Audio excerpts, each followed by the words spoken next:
Welcome to Roll Call, a 126th Air Refueling Wing podcast of the Illinois Air National Guard at Scott Air Force Base. I'm your host, Technical Sergeant Brian Ellison. The Roll Call podcast focused on people, mission, and community. Thanks for listening this week. Coming up, we're going to hear from the Mission Support Group Commander, Colonel Kevin Jacobs. Also joining me for that interview will be a new member to our public affairs team. During June's drill, the Chiefs are cooking for us. The 126th Chiefs Group is hosting a burger burn on Sunday, June 6th on D-Day, as a matter of fact. The Chiefs burn is at the Maintenance Pavilion. The Department of the Air Force is reminding airmen and guardians to apply sound risk management when enjoying outdoor and recreational activities with family and friends this summer. So please be careful with your fireworks. Don't build your own fireworks.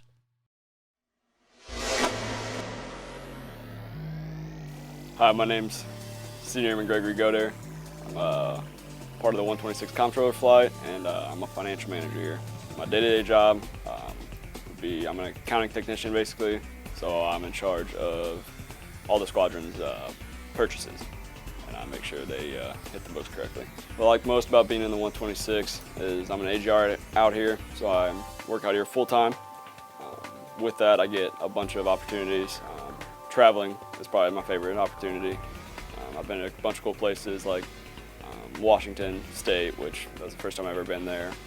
I also play on the base softball team, so I get to travel with them quite a bit as well.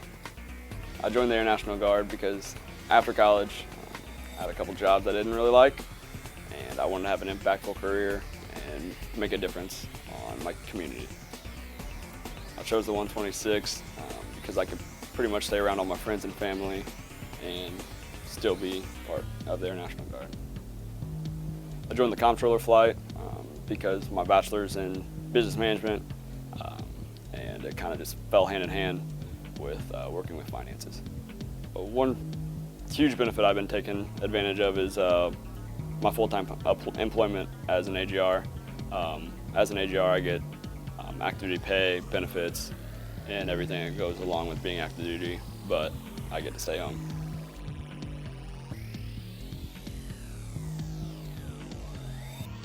Hi, we are the 126 recruiting team. I'm Master Sergeant Heather Wilde, recruiting flight chief. I'm Technical Sergeant Richard Olson, production recruiter. To learn more about career training with the 126, give us a call at 618-222-5701. But wait, there's more. Give us a call in the next 5 minutes and you could qualify for 4 years of free college tuition.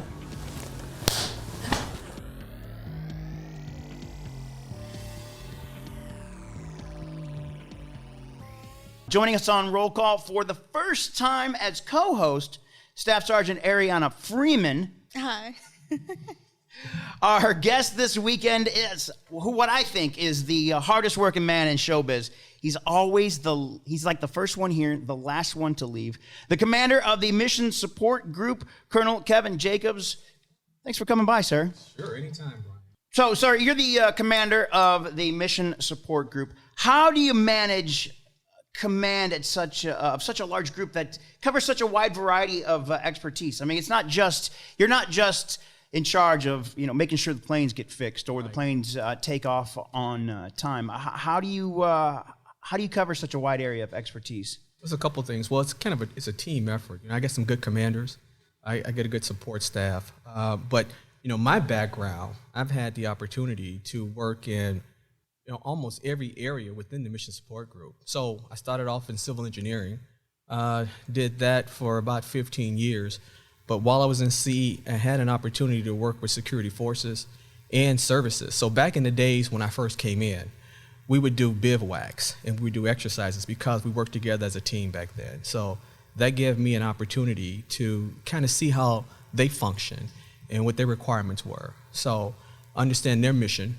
And so that goes back to, the days when I was enlisted and I came in. So add that with my my command time, I had the opportunity to command not security forces, but services, had a chance to command services, and then LRS, and then the deputy, I was the deputy MSG. So all that gave me the opportunity to see how each of the areas within Mission Support Group function. Your time in Springfield, did that help as well? Oh, director of staff? Mm-hmm. Oh, absolutely.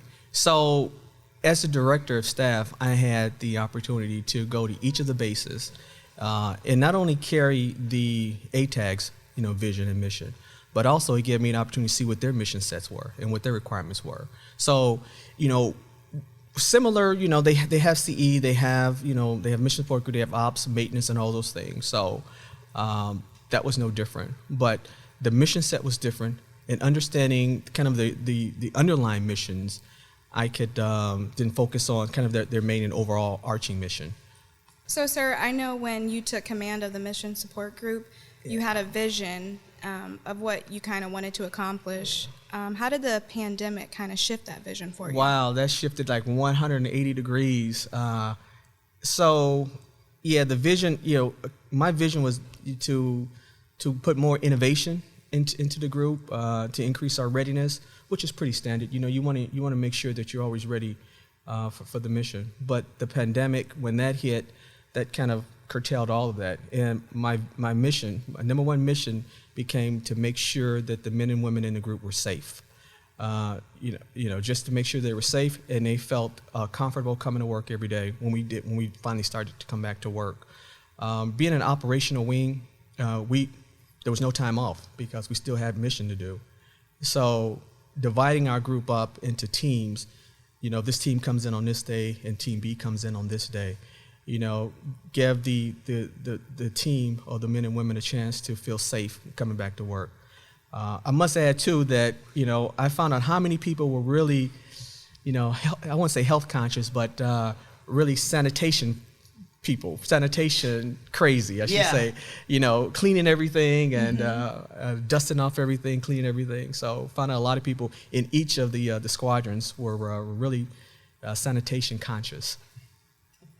The pandemic, you mentioned it, the pandemic had an impact on each and every airman. I mean, there's not one that wasn't impacted. You had virtual drills and teleworking took away that face time between members of your team. How did you ensure the well-being of your airmen during that time? Yeah, so we did teams. We did a lot of health and wellness calls. I made sure that every commander put the word out to check on their people, to do those phone calls. And then we also required them to come in on drills. So like I said, we split people up on A, B, and C teams. And so that was part of the reason we did that too, had them come in so we can see them and see how they were doing and make sure they were okay.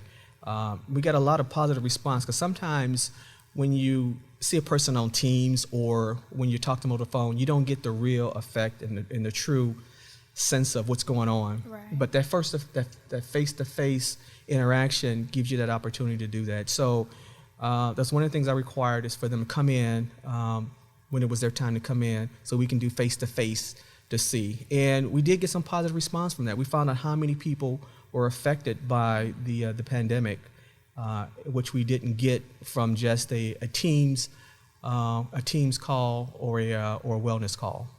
Well, we have a lot of people, you have a lot of people especially, who are out around the state and probably even deployed too. Yeah, how are you keeping up with those folks? We're doing visits. All of the leadership team in each of the squadrons are doing visits, including myself, getting out and about and seeing how they're doing and thanking them for their for this mission.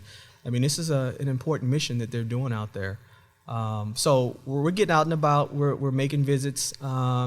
Monthly visits and checking on the troops and making sure that they're doing well out there. And more important too, to make sure that they're not forgotten because, you're on mission for 30, 60, 90 days and we're still doing our mission here.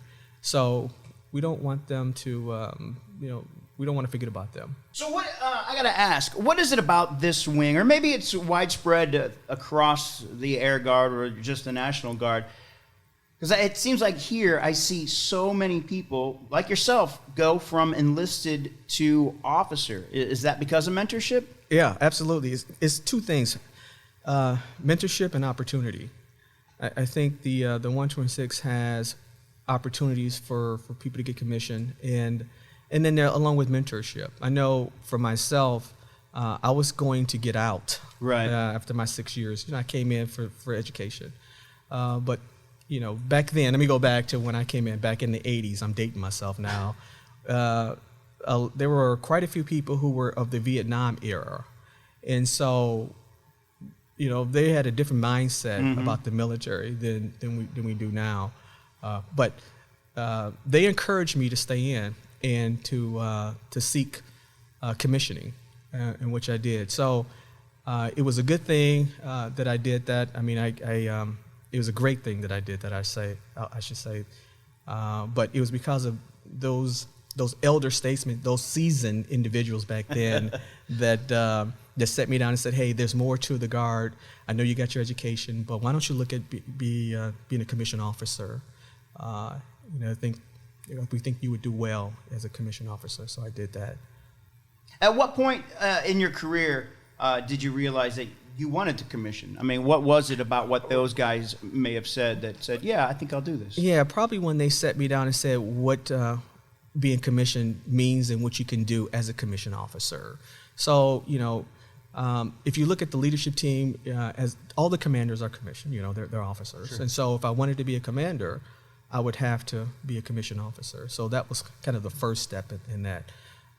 And also then later on, I could share some of my experiences with younger folks who are either early in their careers in the Guard or actually some of who are later in their careers in the Guard too. It kind of works both ways. But I think that mentorship that I got from those seasoned individuals back in the day, coupled with my goal what I wanted to do in the Guard, kind of pushed me for commissioning. What was your college degree in? Engineering, industrial engineering. Okay. So, sir, much like a lot of people in our unit, in this building alone, there's so many people that you walk by every day that have their bachelor's degrees, their master's degrees. Oh, yeah. Much like Sergeant Ellison here has his master's degree. What's your degree in? Public policy. Public policy. Completely useless. public policy. Yeah, But I can get you a bill passed if you want a bill passed. But I say that to say there's so many people that have their degrees and make it to staff, tech sergeant, some of them master, and they're kind of on the fence about commissioning. So what advice would you give to someone on the fence? Oh, I would tell them to seek commissioning, but be patient. So I was a tech sergeant, I made it to tech sergeant, way back when, before I got commissioning. So I would tell them to seek commissioning. First of all, make sure you know what your goals are, because it's work. Once you put that bar on, it's work. So you need to know what you're getting into. So make sure that your goals are aligned with being a commissioned officer, and then expect to be looked on as a leader. So and that's the big thing. I mean, you have enlisted leaders, but when you as an officer, you're expected to lead. So as Technical Sergeant Jacobs. Oh my goodness, I haven't heard that in a long time. Oh my goodness. So going from Tech Sergeant Jacobs to Second Lieutenant Jacobs, what would you say your biggest obstacle was in that first? So the friendships that I accumulated as an enlisted member. So I had to draw the line between friendship and officership and leadership. I had to separate that. And it was a master sergeant that told me that, so constantly learning from the enlisted force. But she said, hey, you're going to need to separate yourself at some point before that.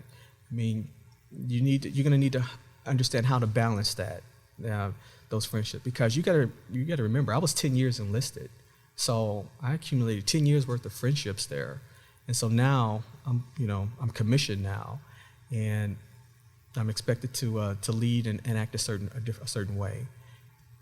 What'd you do to break that?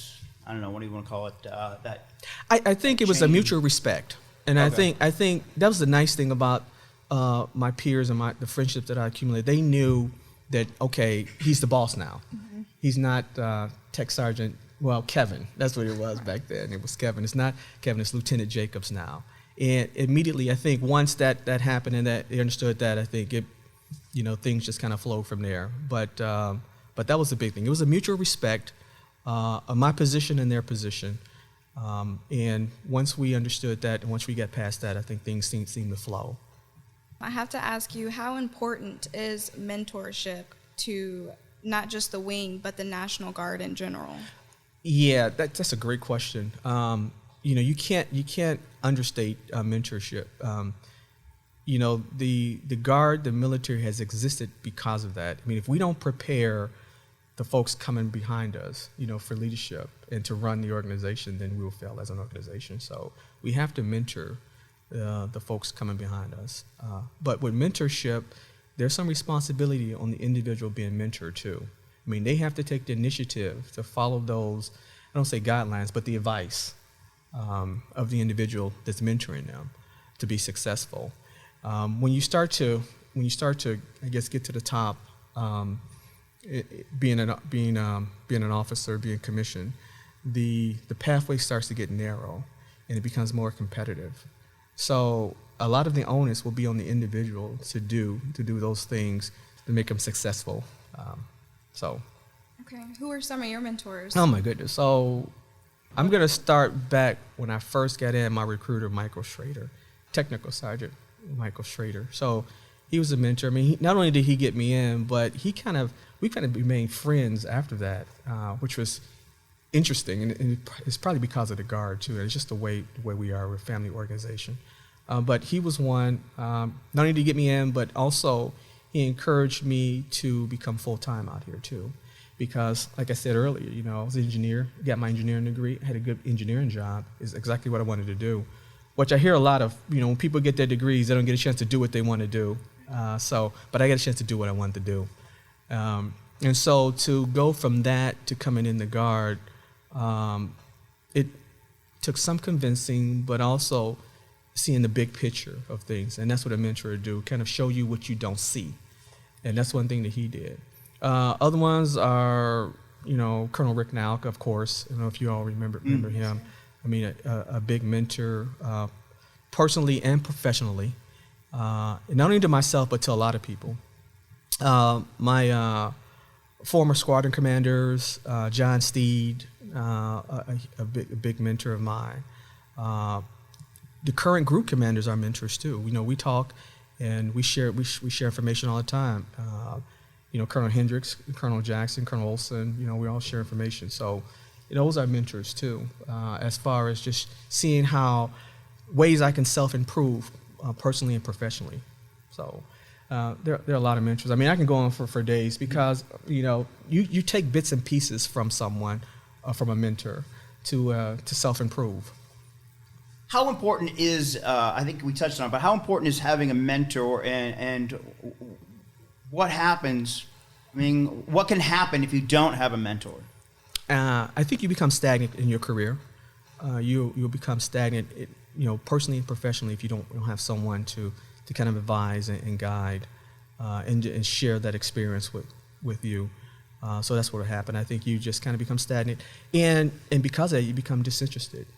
You may have, a phenomenal skill set, but because of lack of mentorship, you'll never get to fully show your skill set and be an asset to the organization. So one thing I like, and this is something that happened a couple years ago, is that we were all sat in a room and we were all given the same information. So that was great because now we all had the same opportunity to enhance our career. Okay. What was that? What was that information? Or it was about PME, professional education. It was about your civilian education, what you need to do. It was also encouraging us to step out of our comfort zone and do some short tours to build your skill set. So those are some of the things that were mentioned in that meeting, and they're still mentioned today. And I when I mentor someone, I give them the same information. Is that in order to kind of enhance your toolbox, I should say, you need to get out of your comfort zone. You need to seek other opportunities outside the wing to build your skill set, and also increase your networking pool. So I think that was good information that I got, and that's information that I pass on when I sit down and mentor troops. All right. What are you doing for yourself still to improve yourself? I mean, because you're up there. Why do you need to improve yourself? No, you can never stop learning. There's always something new. There's all these leadership books are out there that I try to absorb that information from leadership books. So that's one thing I do, and also talking. You'll be surprised, enlisted and officer, how many people read leadership books and follow different leadership principles. And so a great way of doing that, and that I didn't realize until I started doing, when you're interviewing somebody, whether it's for a position or like you guys are interviewing me right now. So you're finding out, what I do, and you can take some of those things and add those to your toolbox. So that's one way that I find out, self-improvement. Okay, so I know from a lot of our younger airmen who are traditional, who aren't out here full time, a lot of them do their first contract and get out because, they say it wasn't what they thought it would be, or, they're just not getting that experience that they wanted to. And I think a lot of that comes from maybe not having mentors. So how can a traditional airman who's not out here full time basically get a military mentor? I think that falls on leadership. I think we need to do a better job of mentoring not only certain individuals. You kind of picking from the litter, but I think we need to do it. We need to offer everyone the same opportunity, and that's something that Colonel Jackson has done. Since he's taken over, is he's instituted a mentorship program. He assigned Major Lubeck and Lieutenant Colonel Huckel to kind of spearhead that. So that program should offer everyone in the wing an opportunity to be mentored by someone. All they have to do is go onto that website, look at the different profiles, and from those profiles they can see things that they're interested in, things that they think will help enhance their toolbox, and just pick a mentor. What would you say is your leadership style or philosophy? One thing I do is I find out what your strengths are, and I give you an opportunity to highlight those strengths and put you in a position to succeed. There's multiple leadership styles. I know early on it was lead by example. I do a lot of that lead by example, but mainly is not to micromanage, but to allow you to make decisions. And if you're going in the wrong direction, then that's when I will step in and kind of offer guidance to make sure that you're back on the right path. Why did you join the National Guard? Why did you choose the National Guard, not the Air Force or something like that? Oh, actually, I was going to go active duty, but my high school counselor said, "No, you're not." Really? Yeah. She said, "Your grades are good enough for you to go to college, so you're going to go to college." Okay, great. How am I going to pay for it? It's always that thing called finance. So that's how that happened. So like I said, I was going to go active duty. So I wasn't afraid of getting in the military. So that wasn't an issue. It was whether I was going to go active duty or National Guard. The reason I chose National Guard is because they made me the best offer. They offered to pay my tuition and I can go to school. So that's why I joined the National Guard. And again, thanks to my recruiter, Mike Schrader. What made you want to choose the 126th Air Refueling Wing? Quite frankly, I just didn't know anything about other units. Right. So I went to the University of Illinois, and there, Springfield's a unit down there that's closer. Peoria is not so. It's pretty far. But at the time, the 126. That's all I knew was the 126. I didn't know anything about Springfield or Peoria. So the 126 made me the best offer. So that's why I chose the 126 as my first round. Was there anything in particular about the 126th, or was it just some people? I mean, it's a fair thing to say it was closer. Yeah, it was. I mean, O'Hare. I lived on the south side of Chicago, and O'Hare was closer. It was about a 45-minute drive from my house to O'Hare, so it was closer. But funny story, at the time, I didn't have a vehicle because I was 18 years old. So I had to catch the train, and the train stopped at Cumberland. So from Cumberland to get to the base, you had to walk. Oh. Yeah, and if anybody, Wow. if there are any old school people who are listening to this, you understand the walk from Cumberland to the base. It's a nice walk.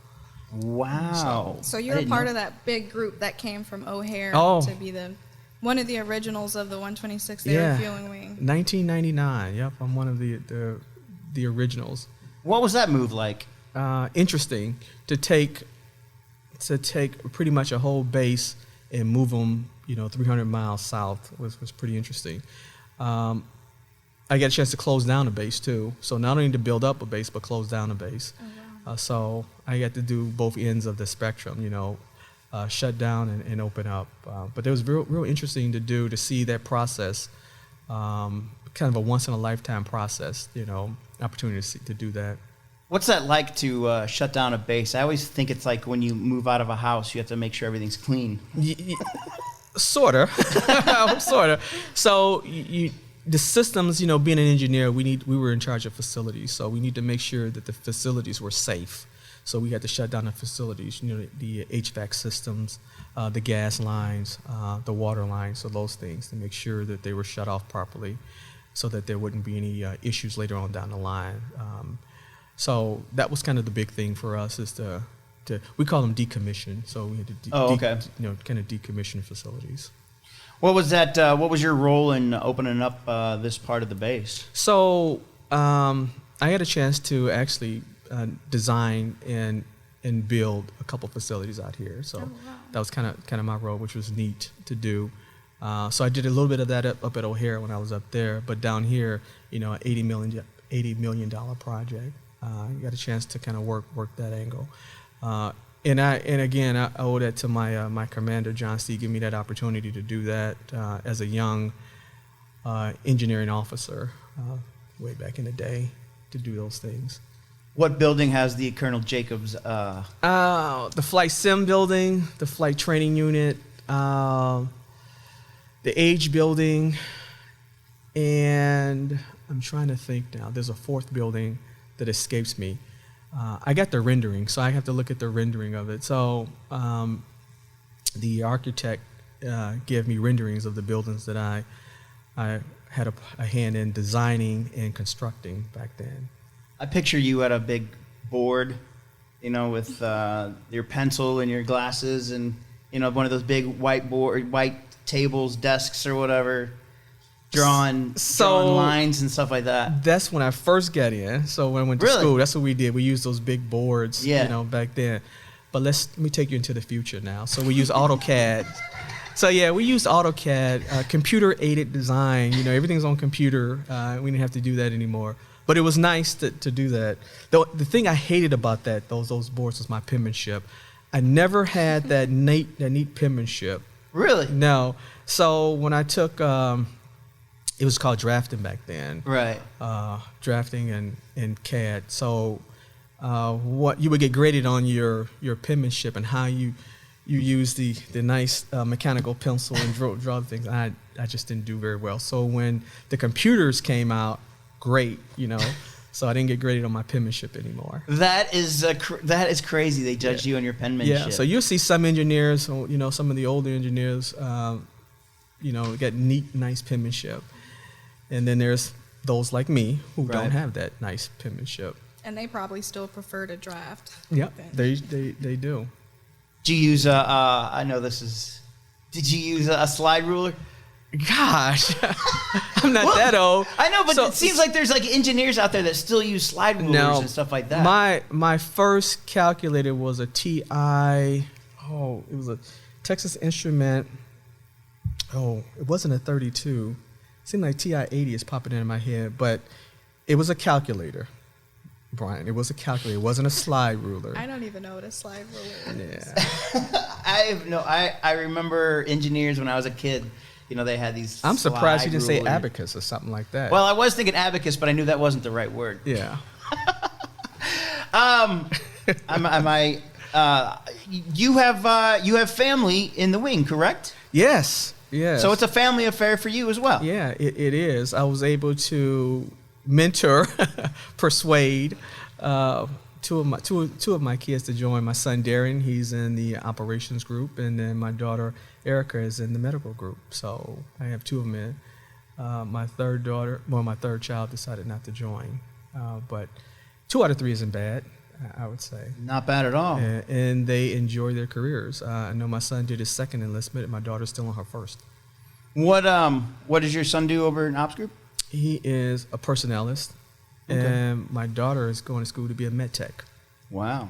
And your son's in college right now, is that correct? No, he's out. He's a teacher. So he graduated. Yeah, he graduated. So you could not influence him to commission. What's that? You could not influence him to commission. Oh, it's still there, but he's so busy on the outside Yeah. what he does with his schooling and his coaching and stuff that I think he's really focused on that.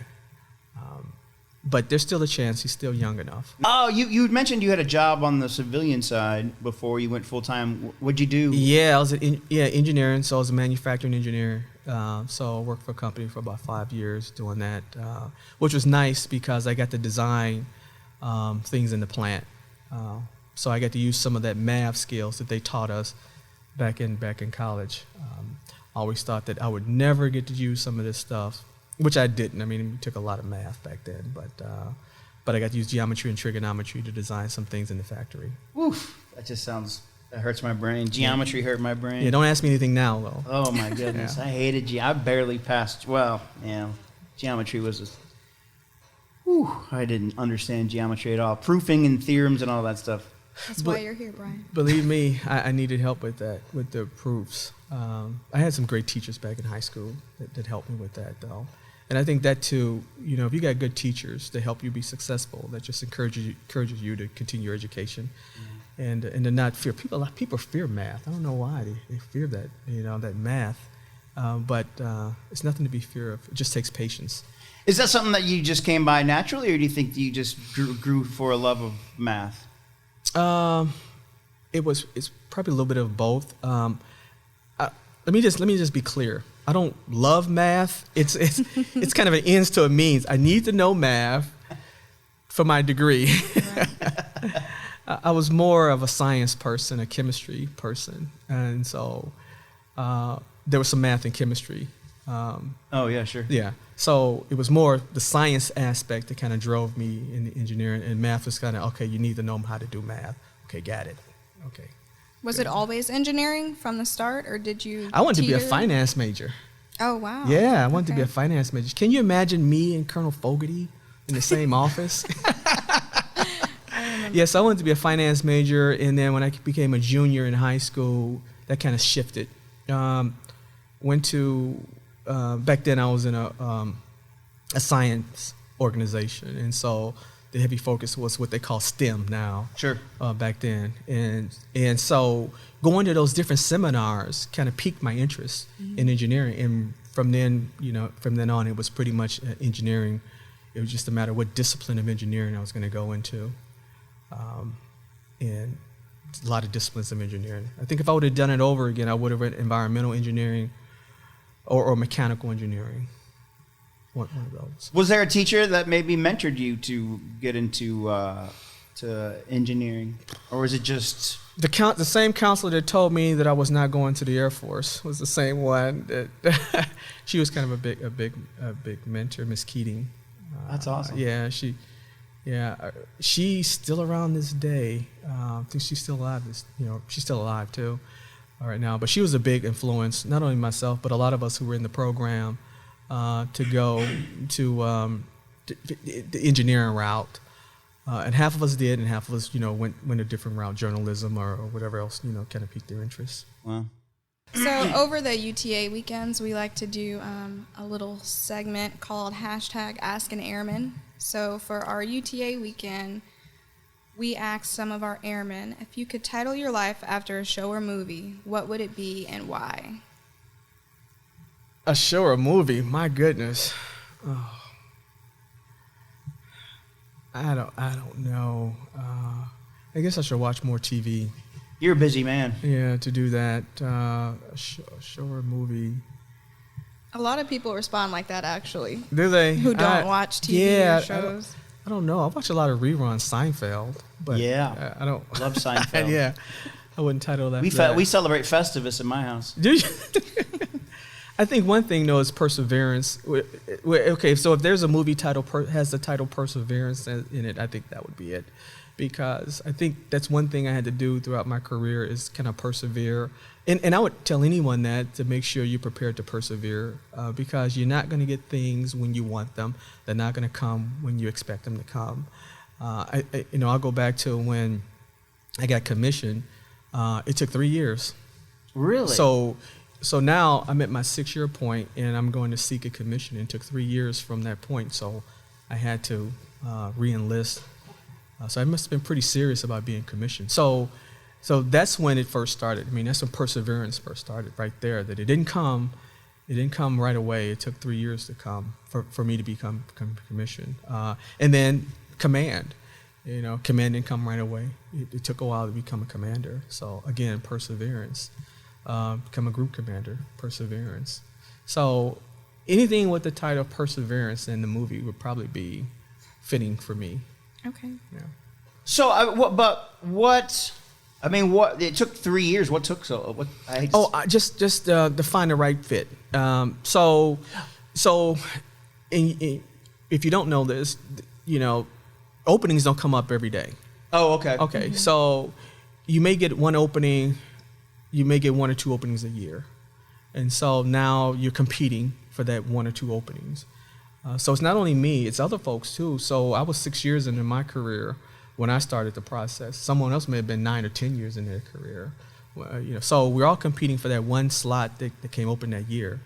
And then you have to make sure you meet the requirements for that position too.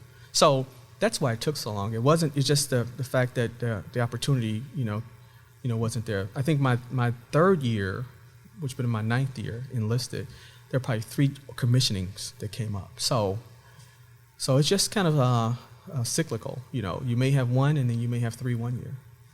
What was your goal when you commissioned? To not screw up. No, to be a good officer. I think that's what it was. To be a good officer. To be a good leader, that's what it was. Because I was definitely challenged early on because I had to make that transition from enlisted to being an officer. So it was more so, okay, how do I become a good leader, and how do I lead people?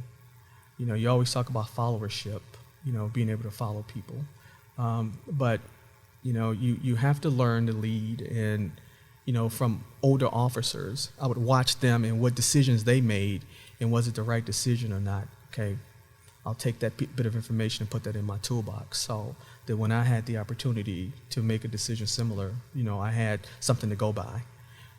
And then also off of what I've learned too, my own, from what I've learned in my career too, take those things that I've learned too. But I think the main goal was to, be a good leader. That was the main goal, is to be a good leader.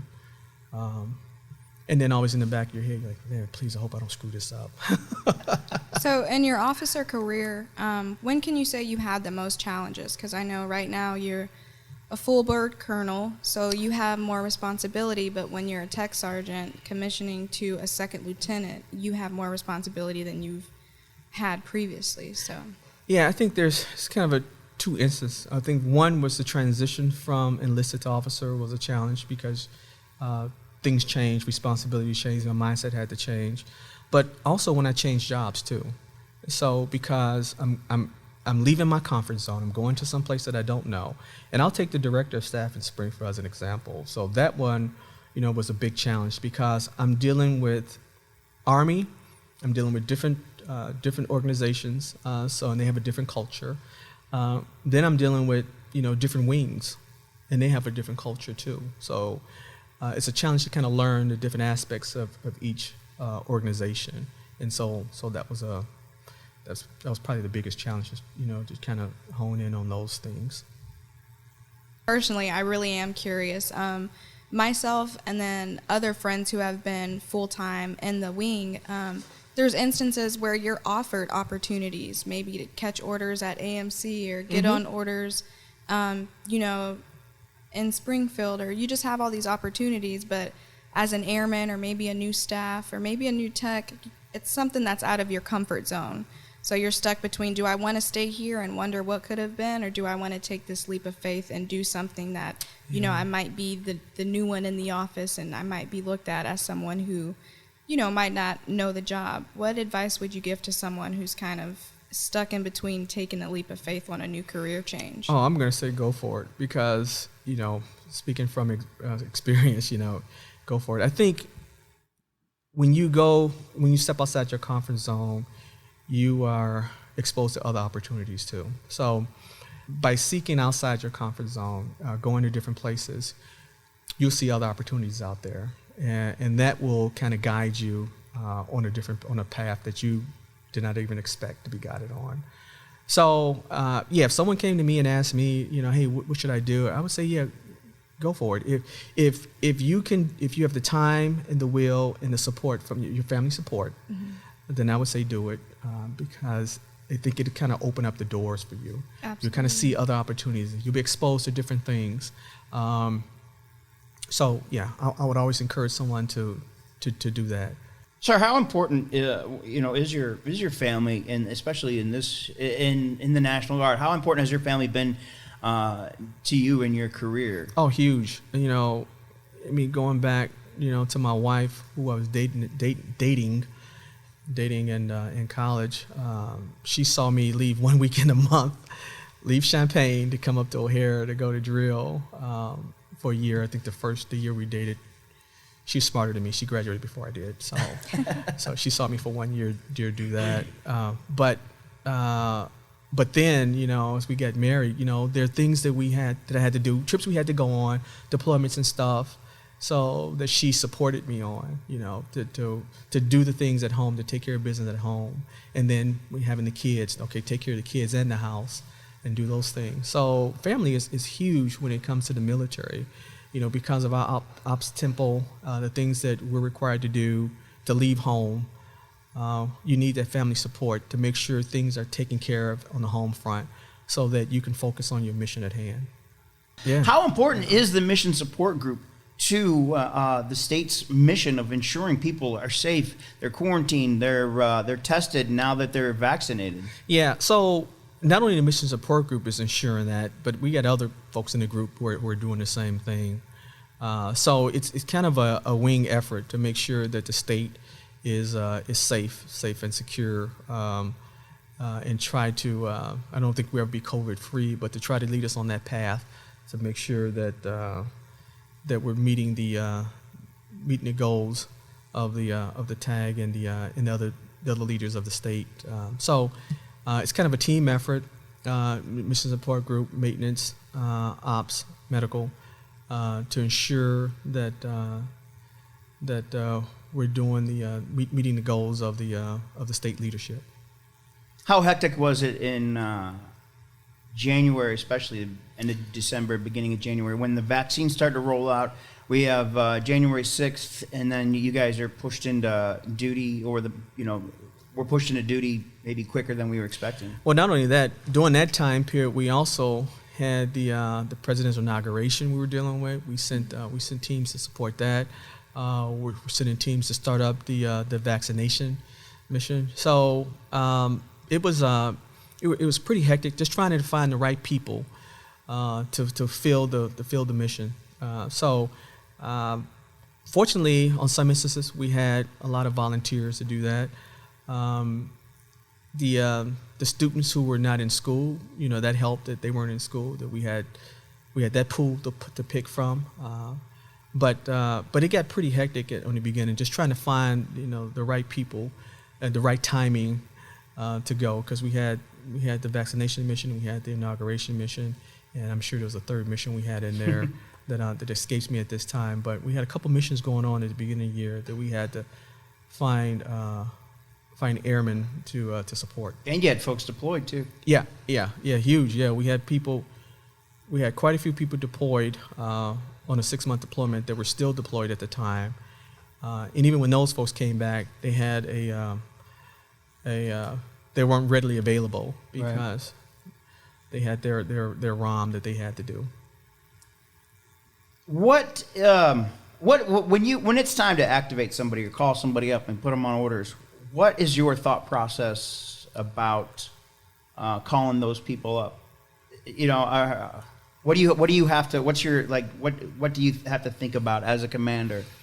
To make sure that we explain what the mission is. I think that's the first thing, is that we need you, and what the mission is that we need you for, and to kind of give them as much information as possible, so that they know, okay, how long they're going to be on mission, what the mission is, and then that way they could, going back to the family aspect, is to kind of get their affairs in order, because they know how long they're going to be gone and what they're going to be doing and where they're going to be, where the mission is at. So that's kind of the first thing that I'm looking at, is to try to give them as much information as possible, so that they can get their affairs in order, and then put together that team to accomplish the mission. All right, sir. So you mentioned it. You're from the South Side. South Side of Chicago. White Sox? Cubs. Oh, come on, sir. Yeah. I can't believe this is just nuts. So going back to elementary school, this whole interview is taking me way back, But going back to elementary school, we used to get free tickets to the game if we had perfect attendance. And so Wrigley Field offered those tickets. Oh, so I used to get free tickets because I had perfect attendance sometimes. And so that's where the love of the Cubs, it kind of originated, is with the freebie, The White Sox missed their chance. They sure did. I think the White Sox had tickets too, but I think that came later. So I got hooked on the Cubs, back then. Man. So I've been a Cubs fan ever since. I've been a White Sox fan since the 80s. I'm from here, but, we're so baseball-centric and baseball silly. We decided, my friends and I, we had to have an American League team. Okay. So my favorite... Cut that out. Oh, that's funny. My favorite city outside of St. Louis is Chicago, so I just naturally went with the White Sox. So that makes sense too. So on the football side, I'm a Chicago Bears fan, of course, but a secondary team is the Pittsburgh Steelers, which is an AFC team. So yeah, I can follow that same logic, the same way. So when it comes to football, I got a NFC team, which is the Chicago Bears, and an AFC team, which is the Pittsburgh Steelers. So you mentioned you're from the South Side, so I'm assuming your family's from the South Side as well. Yes. Do they know that you're a Cubs fan? Yes, they do. So funny, my parents, White Sox fans, grandparents, White Sox fans, and then entered the new generation, us. And I know my brother, I got 4 brothers. So I know, a couple of them know that I'm a Cubs fan because, I got the Cubs hat and stuff. And I had the Cubs pennant in the bedroom back in growing up. I think my parents knew, my family knew that I was a Cubs fan. Okay. Yeah, and so they didn't give me a hard time about it. No. It's just Sergeant Ellison that's giving you a hard Yeah, time. Man, that's it's right. just all these Cubs fans around here. And I think too, because he's a Cubs fan, but he's a Chicago Bears fan, so we give him a pass on being a Cubs fan. Right. I think that's what it was. You're a Bears fan, okay, thumbs up there. But I did watch the White Sox games because they were on Channel 32 WFLD. I think that was the station back in Chicago. So I would watch the White Sox games. Carlton Fisk, I think he was a catcher. Harold Baines. Yes. Then the Big Hurt came. Yeah, he was later on. Black Jack McDowell, Yeah. pitcher in the 90s. But Ozzie Guillen. Yep. Yes, sir. Yep. So Yeah. I know some of the White Sox players. Yeah. I mean, I watched some of the games, but luckily we didn't have interleague play back then. So That's ruined baseball. yeah, I can root for the White Sox and the Cubs, but now when they play each other, it's always Cubs. And it seems like the White Sox gets the better of the Cubs when they play each other.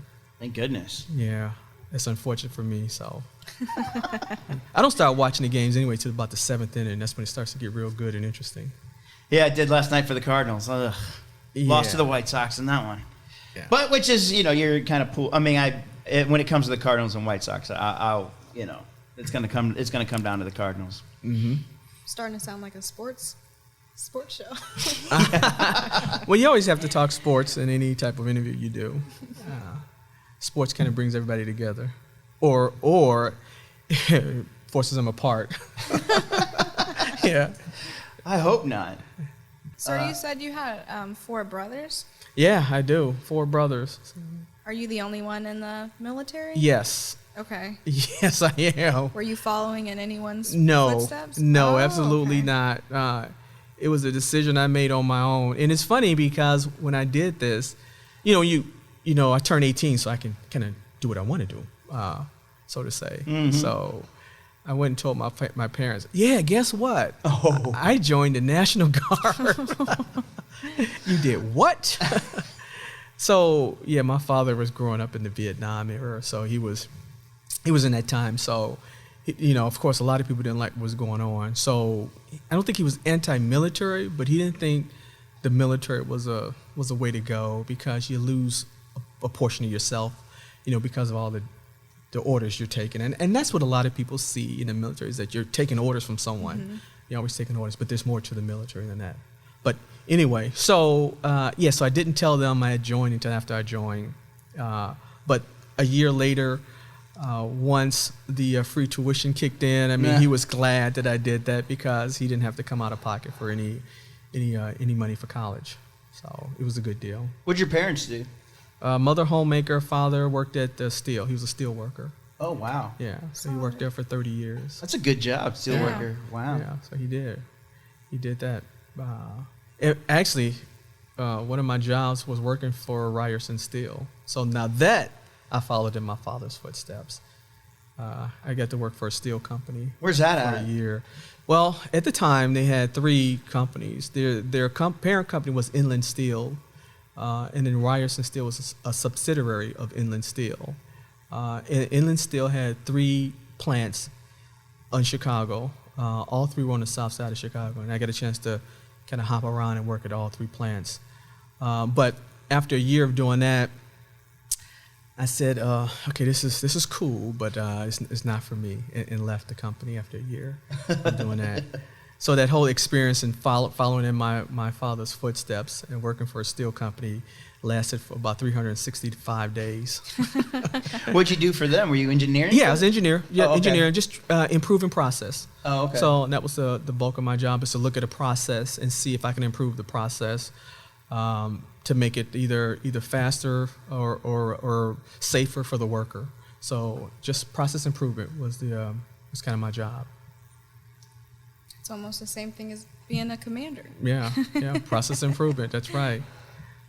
How important is it for you to go out and see the troops in the squadrons? Oh yeah, I think that's very important. I think, and that goes back to when I was enlisted. Just seeing the commander, just being visible. It gave me the sense that he cared about what we were doing, and so taking that piece of information or skill set, to what I do now. I do the same thing now. I get out there and see and learn. Also, you get a chance to see what the individual thinks about the process or what they're doing. You may think that you have the best method to building. So let's go to construction. Since that's what my background is in engineering. So you may think you have the best method of building this room or constructing this wall, but the actual worker who's doing it may have a better way. So getting out in the field, talking to the people who are actually doing the work, gives you that opportunity to interact with them and see what they're thinking and see how it's going for them, and also see if there's a way you can make what they're doing, their environment better for them, the work environment better. How do you know? I've always wanted to ask this of a commander, because I've been, I was a private, in the Army and all that stuff. How do you know if the airman or the troop is being truthful? Because you're like, oh yeah, how's it going? Oh yeah, it's great, sir. And do you just have to go by what they say, right? I mean, I don't know. No, you actually, you look at the sweat glands. They have these little areas where you know.